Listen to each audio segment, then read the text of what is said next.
This is Wuhan, China.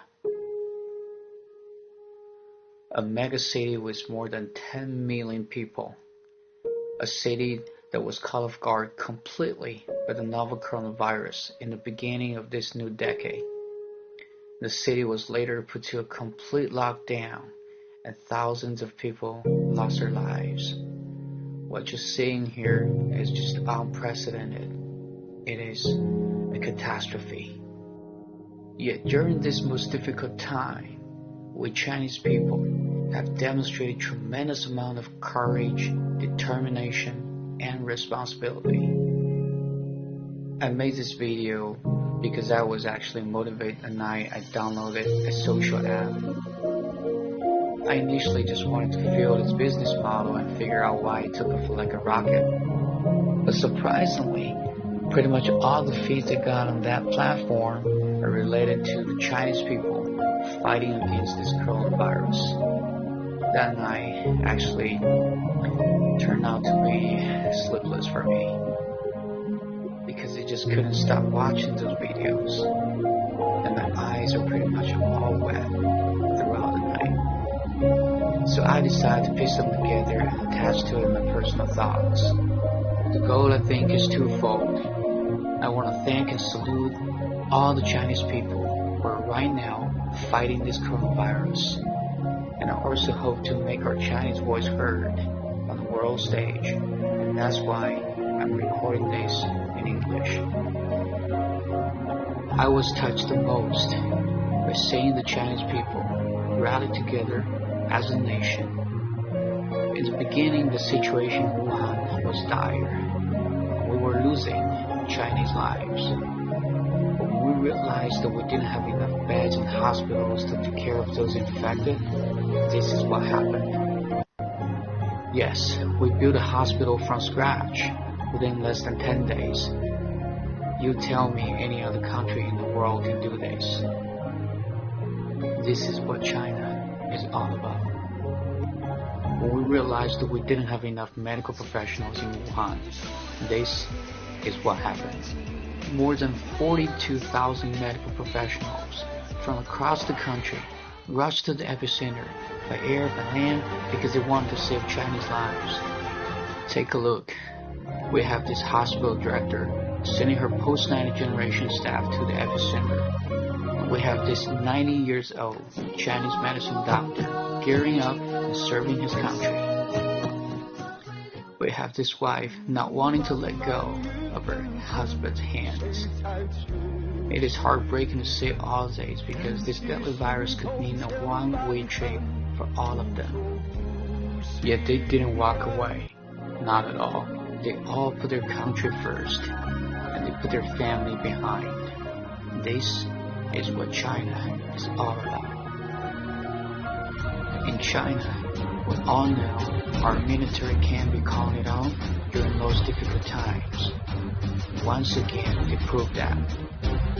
Our military from across the country was mobilized on the Chinese New Year Eve. They stepped up and took over 2 visits to hospitals, with the most dangerous tasks. And this is, once again, what China is all about.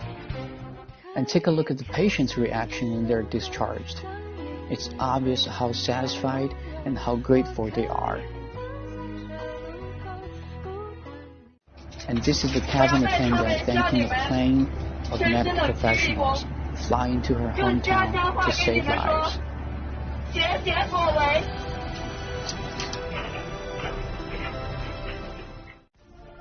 And not just to her, all the Chinese people witnessed how they put their lives at risk on the battlefield. We can't express how grateful we are to your great service of our country, your incredible bravery, determination, and sacrifice. They all represent what China is really all about. And of course, some would argue it wasn't all that good in the beginning of the outbreak. For that, I admit things were pretty bad in the beginning because we had too many patients and not enough resources. But what I think really matters is, number one, can you quickly respond to a crisis of this magnitude and take decisive measures? This is actually the government's role. Number 2, do you actually have the capacity to ramp up to make sure your healthcare system is not going to get overwhelmed? Fortunately, China had the 2. As I've just shown you, when we realized how bad the situation was in Wuhan, the Chinese government quickly made the decision and ramped up its capacity that actually astonished the world. Unfortunately, if you don't have the 2, your ability to contain this pandemic is going to get limited. So my point is, the chaotic time in the beginning is probably somewhat inevitable. It's basically governed by the supply and demand law. What really can turn things around is your government and your resources. We Chinese people have witnessed the handling of this crisis by our government. And quite frankly, we all feel so proud and fortunate to be a Chinese. I also wanted to bring to your attention something that barely gets covered by the Western media. That is, all the tests and medical expenses that you incur during hospitalization are actually covered by the Chinese government. So you don't have to pay a penny out of your own pocket. It is free. This is huge because after the initial chaotic time, the patients were all hospitalized, not sent home. And the number you're looking at is a whopping 50,000 patients in the city of Wuhan alone. The more important implication, I think, is that you don't have to worry about that you can't afford the treatment, so you don't have to wait and self-resolve, which is dangerous because you can spread the disease while waiting. Speaking of this, some government's intention to adopt the so-called herd immunity as a policy to handle this pandemic is pretty interesting. 60% of the population and an estimate of 3% mortality rate, and given a population of 60 million people, looks like the government is pretty comfortable of letting 1 million people die. You might think this is pretty cruel, but it has its underlying causes.